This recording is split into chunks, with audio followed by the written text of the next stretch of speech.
again with another podcast about Lovecraft Country. This one is on episode 3 called The Holy Ghost, and this one is my favorite episode so far, and I'll talk a little bit about that later. Let's do a little recap on what happened on episode 2 of Lovecraft Country. They went to Artem, found out that the people that were waiting for them were wizards, and that they needed Atticus's blood in order to open this portal for the sons of Adam. They needed Tik's blood because he was the last living relative of Titus, who was the founder of this area, and his blood would take the spell overboard in order for it to work. Well, the spell didn't work, and the main wizard and the other wizards in the house died. The whole entire mansion collapsed, and sadly George died from a gunshot wound that happened earlier in the episode. And that is where we ended up. Welcome to my channel. I'm Jade, and if you're new, make sure to like and subscribe or follow my podcast. And again, it's another spoiler alert, I'm talking about episode 3. This episode mainly focuses on Leti. George is gone, Montrose is in it like just a tiny bit, he's not really in it. But this is more about Leti. So in the beginning of this episode, Leti and her sister are walking in this neighborhood, and it's like a really nice neighborhood, like a suburban kind of area, so I could tell it was a white neighborhood, because versus George and Tik's neighborhood that we saw in the other episodes, it was like not dirty but a little more run down, like it wasn't pristine and clean like the other neighborhood was. So Leti basically told her sister that I bought a house and we're all gonna move in. There's like 13 rooms and all this kind of stuff. She was moving into a white neighborhood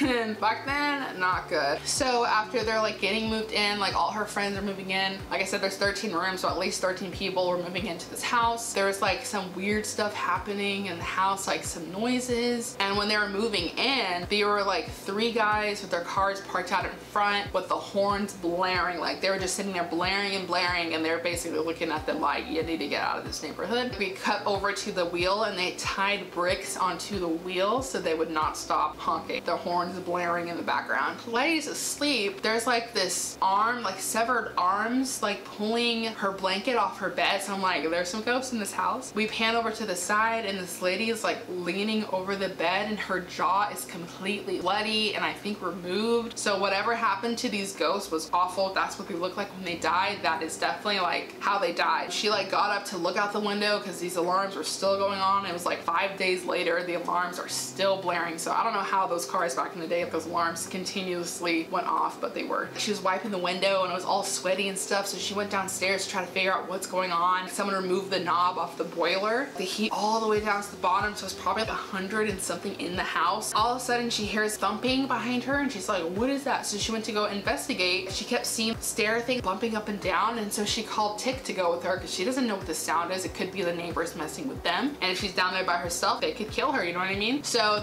she brought Tik down there, and they found this room underneath the basement, and it looked like a little laboratory. There were sinks everywhere. It was a concrete room. So they went in there and nothing was wrong, but she told Tik like it sounded like people were trying to get out. So I'm pretty sure, well, it was the ghosts telling her like this is where we are or whatever. She like is like, whatever, maybe it was just noise, maybe it was just the neighbors messing with me, so she kind of blew it off. They have a housewarming party a couple days later. The entire neighborhood from where they were from all came to this party. They're all making noise, and all the neighbors are looking at them crazy. They put out signs on the side saying this is a white neighborhood, only you people need to go. They didn't care. They were having their fun, having their party. So they're inside the party. They're, you know, just having a fun time, laughing. George's wife is there, and like they're kind of talking about George and stuff because, you know, he passed away, but they didn't tell her what happened. They just said the sheriff shot him and that's how he died, and that they took care of the sheriff. And, you know, how are you gonna explain to somebody about all this wizardry stuff when like none of that stuff happened like that you can comprehend? So they just left it alone that George was killed by the sheriff, and that was it. His wife knew something was up. She just could tell that they weren't telling her stuff, and you could tell with people sometimes that they're lying or keeping stuff from you because she's just said something doesn't feel right. So when they're at the housewarming party, Leti's in the bathroom washing up because she was dancing. In the side of the mirror, you saw this other ghost. He was tall, he had a spear going through his head, and his arm was like down to the bone on his arm. Obviously she didn't see it, but we could see it as the audience. And then Tik comes in, you know,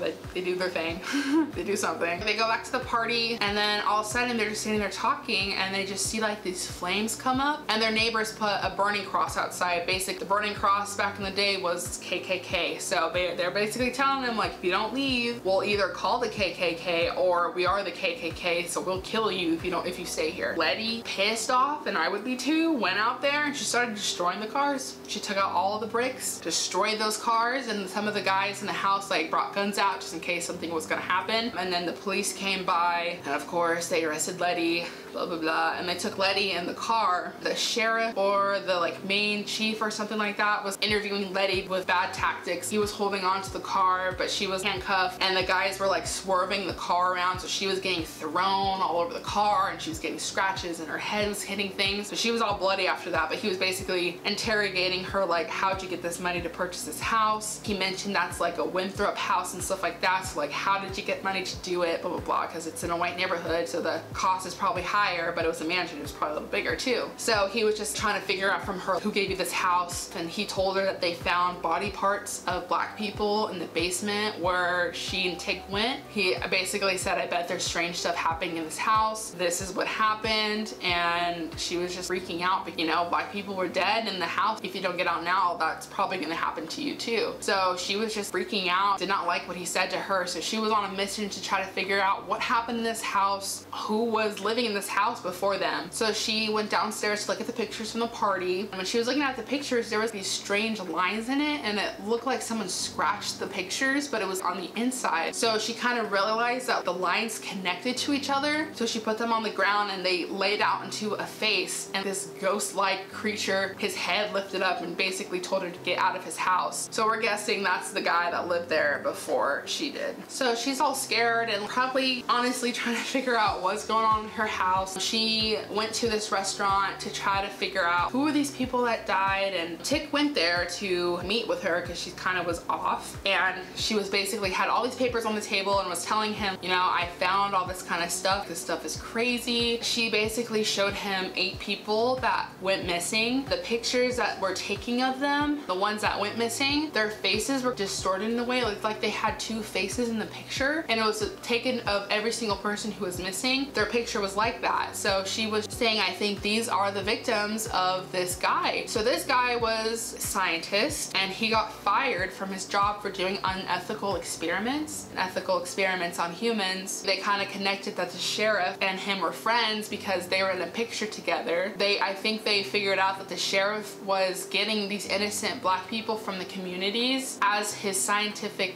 experiments. So they were kidnapping innocent black people, and he was experimenting on them, and a little later I'll explain the type of experiments they were doing. This episode was really good, but it was also very disturbing because this stuff actually did happen to a lot of people, especially during slaves' time. A lot of people did unethical, awful experiments on them. I read an article about it that they believe that black people didn't feel pain like white people did, so they just did all these horrible experiments. And as you think of it, honestly, these surgeries had to come from somebody getting tried on, and back in the day they didn't have anything to numb you or make you fall asleep, so you were alive and awake feeling everything while they were doing surgeries on you. So I can't even imagine being in that position at all. 2 of the victims that she named were actually based on real people who were involved in some unethical experiments by the government. Syphilis experiments. There was a lady who led the way for genotyping. They used her body and her genes for all these different things. They buried her in an unmarked grave and didn't even tell her family about it. So like all these people went through these experiments. So that, I think, to me was the most disturbing part, because this stuff happened to people. She finds out who these people are, and she realizes that the house is being haunted by these ghosts. Like they were angry what happened to them. So she brought over this black lady who was an exorcist, but it wasn't like, it was more of like a voodoo exorcism, because she killed a goat on their front porch and used the blood to put an X on their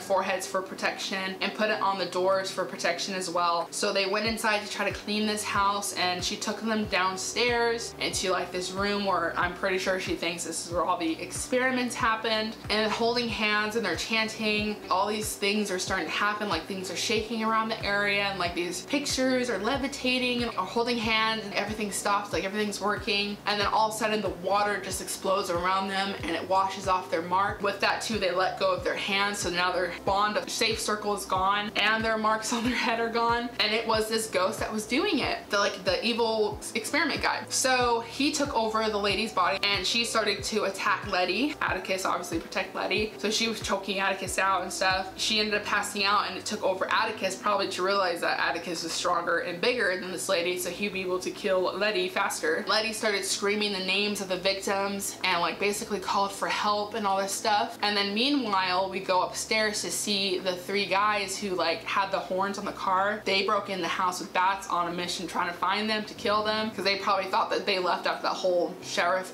incident, but they didn't. They came back, so they probably went in there to kill them, because I'm pretty sure they were part of the KKK. You wouldn't put a burning thing up there if you weren't part of the KKK. When they're in there, the spirits and stuff, the black spirits are in there trying to do stuff to them and kill them and stuff like that. So one guy, he was like looking in the elevator in the beginning of the episode, like she looked in the elevator and it was really close to decapitating her because it was going fast. But when the guy looked in there, it did to him, so he died. So one guy died so far. They went into a room, the other two guys, the door locked and everything. They start hearing this baby crying. I'm like, why is there a baby in this room? Like, is it a spirit baby? And then they turn around to see this basketball player's body with a baby's head on it. Let me tell you, that disturbed me so much. That was one of the victims of the experiment. So the scientist took a baby's head and put it on a grown man's body. Honestly, I just seeing that made me very sick. Like I didn't like seeing that, because like I can't even imagine. The spirit ended up killing those other two guys, but we didn't see them actually get killed. That's revealed later. But Leti's still downstairs fighting off the like main guy. So you have these different spirits working together in the house. You have all of the victims protecting her from like the white invaders, and then you have this angry guy attacking them. So like it was like different spirits coexisting in the same house. And it was sad because they were the victims of this guy that killed them, and they're all in the same house together in the spiritual world. So she's calling on these guys to like help them and like basically yelling out their names and saying, you're not dead yet, like help me defeat this guy. So all of a sudden, all these ghosts start appearing around her, and then I'm talking about the ghosts now, what they look like. So one was a child. He was in a baseball uniform, but his arms were probably, I think, a grown man's arms that were attached to him. There was a teenager who was a cheerleader that had her breasts and her buttocks removed, with her,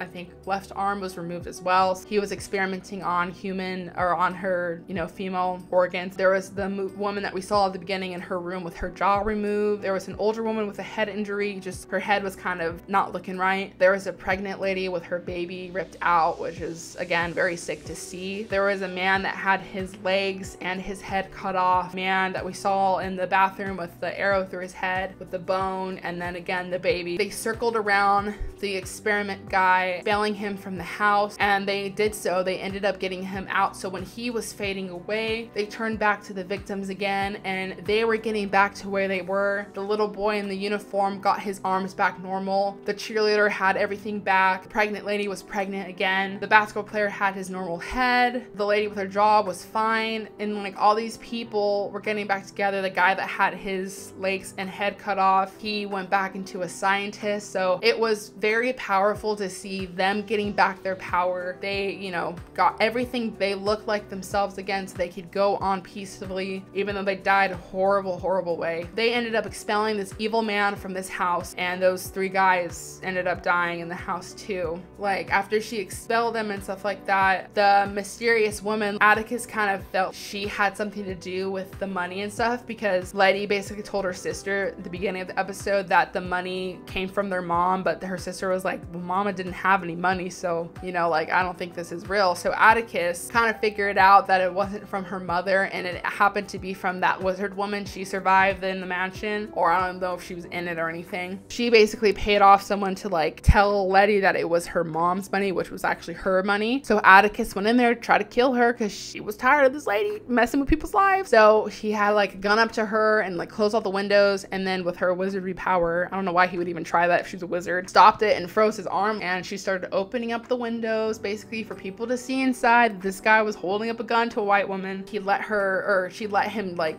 relax his arm and basically said, I'm gonna like stay here for a while, like I'm a wizard, there's nothing you can do about it, and like you should know better than to point a gun and try to kill a white woman, because again, back in those days, you did that, you're dead. And this is gonna bring me back to the probably two most memorable points. So with that, with the white woman thing, the kids, one of the George's daughter and like a couple of her friends were downstairs playing in the basement, and they were playing with the Ouija board, using the Ouija board to like ask questions. And this one kid with a white long sleeve shirt and a black tie with a white stripe between it asked if he would have a good trip up north. And at the time, we just thought it was some random kid, and my dad and I were looking at like articles and other podcasts about it, and that kid was Emmett Till. So I hope people know who that is, but Emmett Till was a child when he was brutally beaten and murdered for whistling at a white woman, which ended up never happening. She lied about it on her deathbed.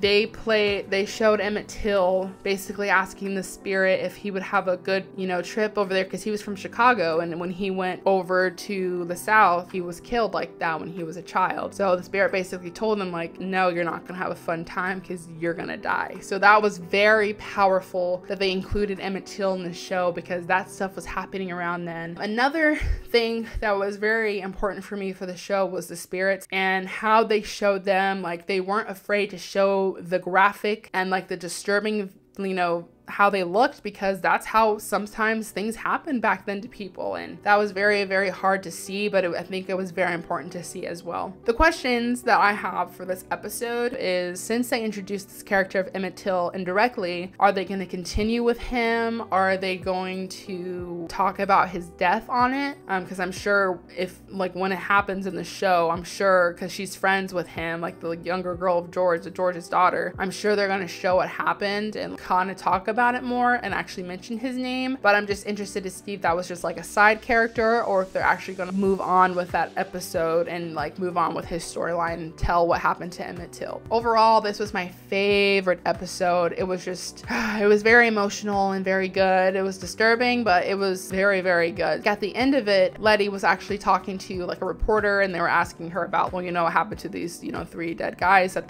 have went missing. And like the bottom, it goes all the way down to the very bottom, and there they are, the dead people. But it was like below her basement, so it was just weird that there's more to her house, I guess, that they didn't know about. So they just went down below the basement, but we saw the little symbols, so that guy was a part of, and we just go into the hallway and you just see a whole bunch of different bones. So I'm interested to see in episode 4 what those bones are, like who those people are and what down there was. So very excited for the next episode, and I hope you guys enjoyed this podcast. And again, leave anything down below if you have any things to add or things that surprised you in the episode, and I'll see you in the next one. Bye.